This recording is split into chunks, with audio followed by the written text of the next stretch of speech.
So I just took a look at the Premier League calendar, and from now up until January, we would be having 9 game weeks. Now that looks like a very, very busy schedule, especially for fantasy Premier League managers like you and I, and a lot of thinking would have to go into your team selections because, you know, your starting 11 may not always start these games, considering that some of them may be playing the Champions League too. That means that you need a very, very good bench, and that's what we'll be discussing today. My guest will be presenting their ideal bench players for this festive period. It's a packed show. Don't go anywhere. Stay tuned.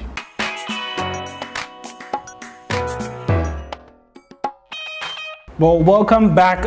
You're still on the Joy Fantasy Show, and I am here with my guest. But let me just remind you that we are at the Torches Bar, located in the Kaneshi Sports Complex. And let me go over to my guest, and I start with you. Enoch, how are you doing? I'm doing well. It's been a very, very long international break. It gets pretty annoying, waiting for this break to finally over. Very annoying. We are all looking forward to see what we are going to do this week. It's been tiring. We are tired of waiting, and it's here again. So we are happy. And what about you? I'm good. Ray, yourself? I'm doing fantastic too. It's good to be back in terms of the Premier League, and it's that time to crack our brain again. And of course, we have to start with our hot topic, and we look at our ideal bench selection. And both of you have sat down and cracked your brains and presented 4 players each in terms of a goalkeeper, a defender, a midfielder, and an attacker from your bench. So I'll come to your goalkeeper, then I'll come to yours. So let's start with you. Who are you picking in terms of an ideal pick for your goalkeeper on the bench? So for an ideal pick, I'm going for Pickford, Jordan Pickford of Everton. This is because he's not in the price bracket of the Edersons and the Allisons. Yeah. His price is just 4.9 million, but then he has 36 saves. The next match they are playing is against Cardiff, after which they play Newcastle, Liverpool and Watford. Looking at Cardiff, they've only managed just 2 goals away from home. It means that definitely he's going to keep a clean sheet. Bear in mind that Mina is back. Zuma is back from injury. Now you have Zuma, you have Mina in front of Pickford. Very good defensive pair. Then they play Liverpool. Then you're saying, okay, Liverpool averages 4.4 shots on targets every game. Fine. But what happened against Chelsea? Chelsea managed 4 shots on targets. None of them went into the post, courtesy Pickford. Pickford is a very good player. Even if he concedes, he saves. He has 36 saves this season so far, and it doesn't look like he's going to stop. We saw what he did for England over the international break. His form doesn't look like it's dipping anytime soon. When you have him on your bench, what happens is that you have the luxury of rotating. When you realize Alisson is hurt or Ederson is injured or Ederson is tired from the international break, you can't afford to leave him out. Playing Watford only have 7 away goals. And then they average 4.4 shots on targets too, same as Liverpool, same as Chelsea did. And he kept them all out of the game. He's actually the brain behind what is happening at Everton right now in terms of the defense. Because even if you go past the Minas and the Zumas, there is a Pickford you can't go past. Yeah, we did see that brilliant side of Pickford, especially against the game against Chelsea at Stamford Bridge, where it was a 0-0. But I think more importantly is how well he has saved penalties this season. He saved 3 already, and there was a picture on social media that against Croatia, we saw was Pickford's water bottle. He had written the names of all Croatia's penalty takers and their favorite position. Do you think is the amount of work that's really putting Pickford up there in terms of the goalkeepers in England? That's actually very true. He does a lot of detailing. He watches his opponents. He makes sure that he knows the people on set pieces. He knows how they play. He knows whether the striker is a left-footed striker or a right-footed striker. He knows where to be out, when to stay in the post. He's so hard-working. Personally, I think if not for the likes of Alisson and Ederson, who are very good, they just consider just 3 goals each. And then if not for how Liverpool and City have very good defensive pair, like Pickford should be your number 1 pick. So if he's not your number 1, then definitely he should be your number 2. A very, very good option for number 2. And you go with Wolves' Rui Patricio. Now, there's a contrast in form here because you compare Pickford and Rui Patricio. He started the season well, but unfortunately, things haven't been so well for him, especially in the latter part. Getting to the international break, you see him bouncing back? Definitely. I see Patricio bouncing back. I mean, we all know how Wolves have been this season. They've been quite a good defensive side from the beginning of the season, and then they fell off a bit. But in all these things, I think you can realize that Patricio's stats are decent for a goalkeeper, and especially for someone who's going to be on your bench, I think it goes without saying that he's a very good option. He currently has 4 clean sheets, although he's conceded 13 goals in their 12 appearances, and he's currently 4.6 million as well, which I believe is a very decent option for a bench keeper. He has 48 points in total, which ties him at 6th position overall for goalkeepers. And the thing is, Wolves have a very decent fixture list for the festive season. Of all the teams they are facing, the big sides are only Chelsea, Liverpool, and Spurs. And it's going to be difficult seeing him keep clean sheets over the period of the festive season. But one good point for Rui Patricio is that he's going to give you a lot of save points at the end of the day. So he might not keep clean sheets, but he'll give you save points. And that's one reason why I'm backing him to be on my bench.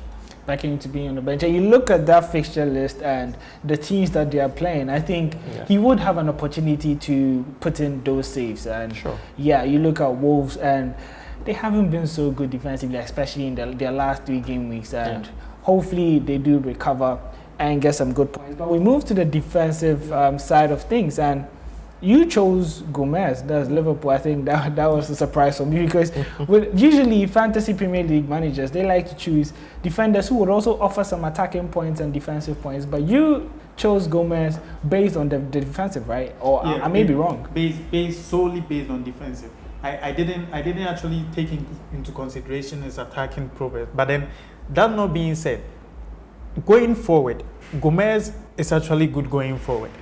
When Trent is being benched, and it's going to happen during the festive season, because they are going to have matches within 2-3 days, and they can't play all these matches. They have, bear in mind, Liverpool have Champions League coming up. They are going to play PSG away and Napoli at home. They are going to be really tired. You need to rotate to get the best out of your players.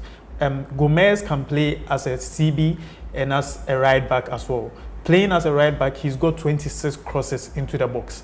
The sad thing is that when these crosses get into the box, Firmino can't convert. Salah is really short. Before Mane gets into Mane is extremely short. So like that's the sad thing. But then he gets the crosses into the box. Going forward, he is that good. Just that it's quite sad he hasn't got any assist yet. And I'm hoping and I'm projecting that by the end of, if you have him on your bench, there is a high probability he's going to get one cross that definitely one of them is going to get to the end of it.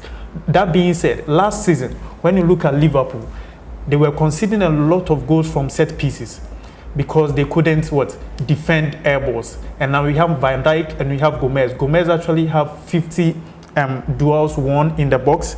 He has got 33 clearances. And the good thing is that anytime there is a corner, Van Dijk goes forward to head the ball. Gomez has got 63 recoveries. This shows that anytime there is a counter attack, Gomez is going to be the player to break it. So and he has done it over and over and over again. The sad thing is that it doesn't look as if he'll be starting ahead of Lovren. But for Trent Alexander-Arnold, he can't play all the matches. He's young. He went on international duty. They are coming back. They are facing Watford. It's going to be a tight game. During midweek, they are going to PSG, another tight game. Klopp is going to rotate definitely. You can get him on your bench. He's going to give you, if not anything, clean sheets, save points, tackles, blocks. That's where your points are going to come from. But another defender who seems to give you all of this but starts in his team is Duffy, and that's what you went with in terms of choosing a defender for an ideal bench. So actually, in fact, I have Dunk in my team, but I decided to go for Duffy for a couple of reasons. Duffy currently has 2 goals and an assist. He's played in all Brighton's fixtures so far. He cost only 4.7 million, and then he has 3 clean sheets to his name. it's not really impressive, especially just having 3 clean sheets out of 12 matches. But he's a very strong defender, and his pairing with Duffy at centre back is actually very good for Brighton so far.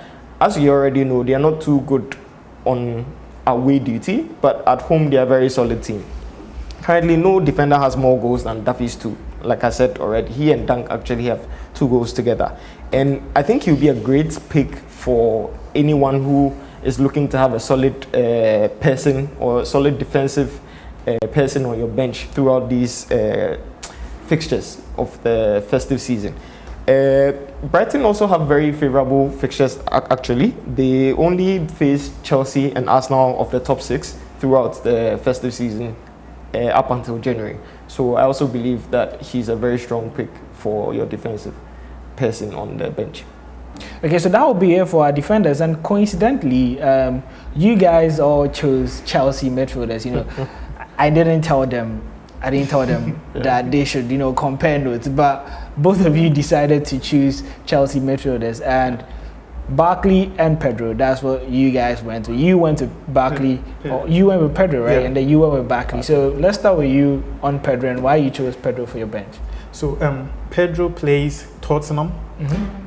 And I believe Pedro is going to start against Tottenham because Pedro wasn't called for international duty. Yeah. Then Pedro loves to score against Tottenham. Yeah. He got a winner against them last season. We are going to Wembley. Pedro loves Wembley. If Pedro is in there, Pedro has already got 4 goals and 1 assist. Yeah. Pedro playing Tottenham, Fulham, Wolves, City. Pedro is very good going forward. It's quite sad that he picked up an injury during the Europa game at Thessaloniki. Now he's going to play against Tottenham. Then Chelsea goes away to Bate. Then we play Fulham at home. Pedro is going to start that game too, and Pedro is going to score. We all know that Fulham has a very poor defensive team. They've conceded 31 goals so far. But they have appointed a new coach. I know, and that would be quite tricky, but then coming to the bridge, the Sarri ball, I don't think Ranieri is ready for what is coming to hit him.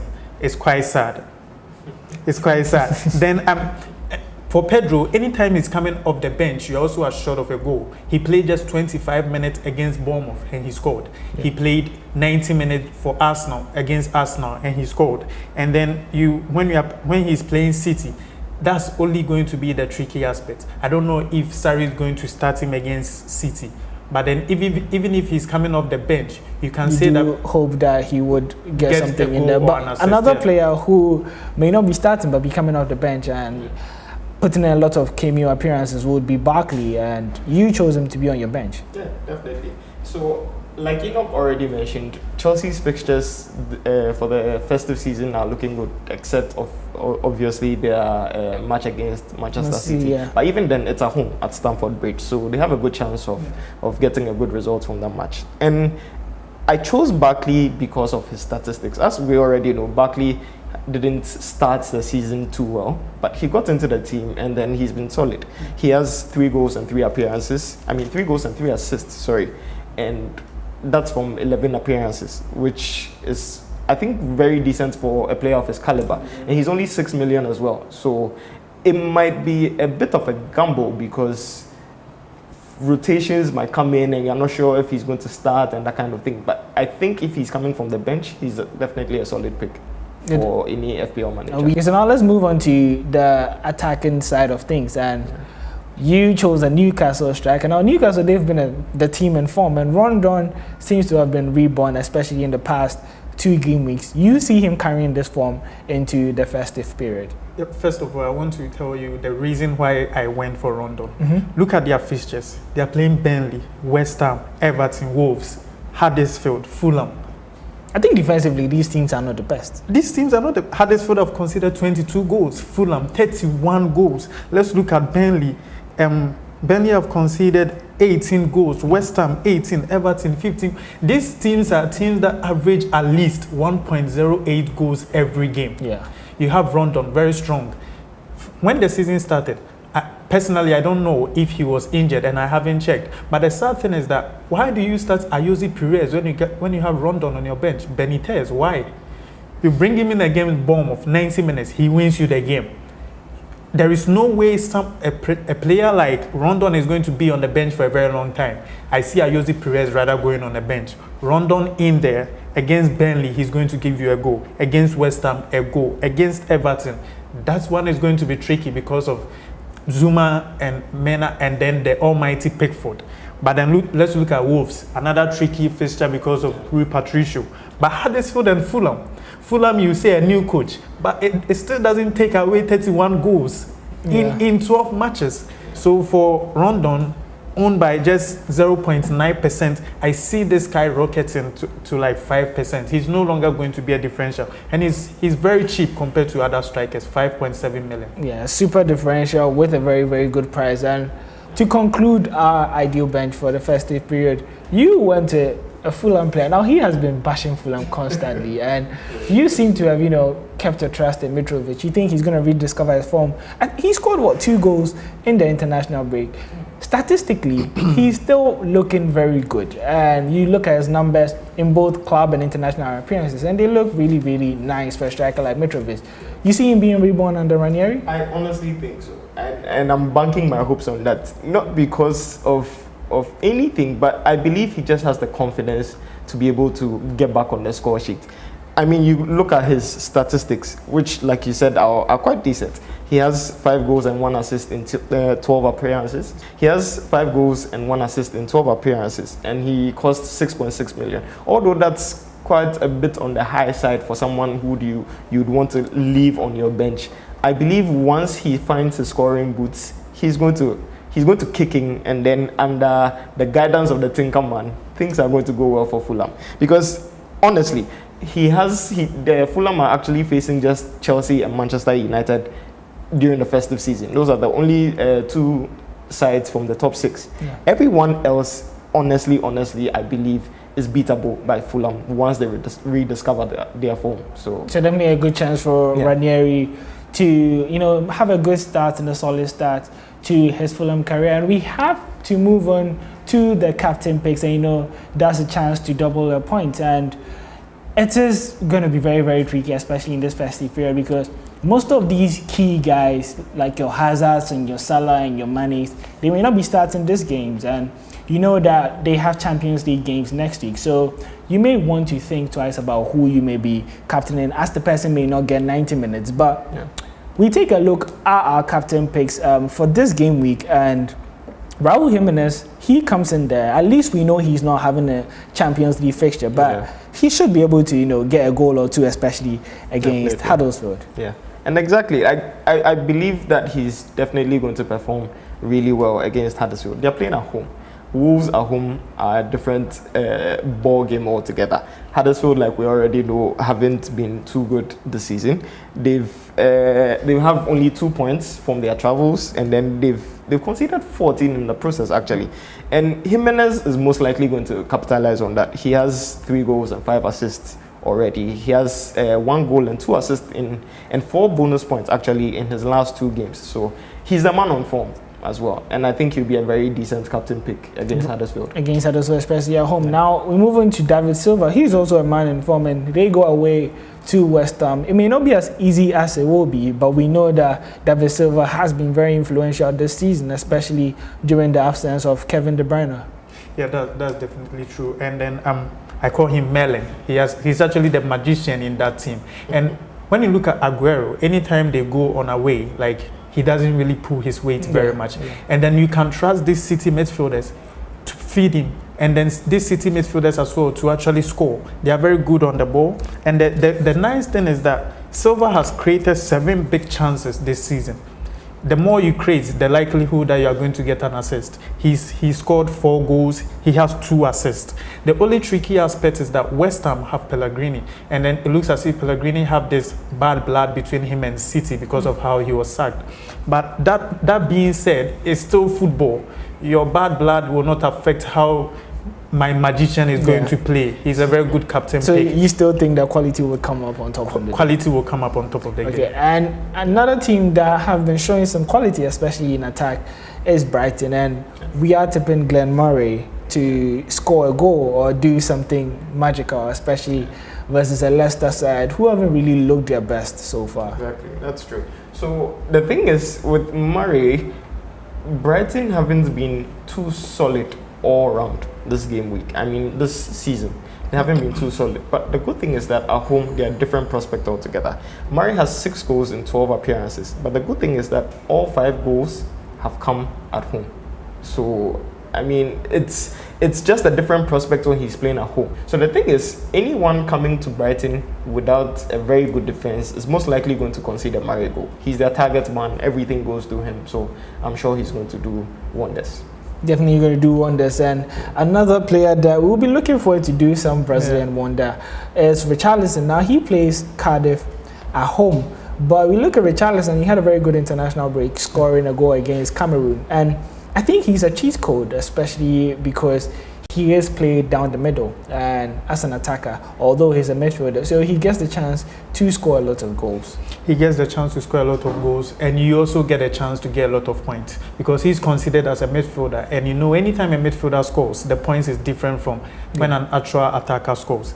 The good thing for Richarlison is that he's facing a Cardiff side. When Cardiff played against Chelsea, we all went with Hazard. We captained him, and then he scored a hat-trick.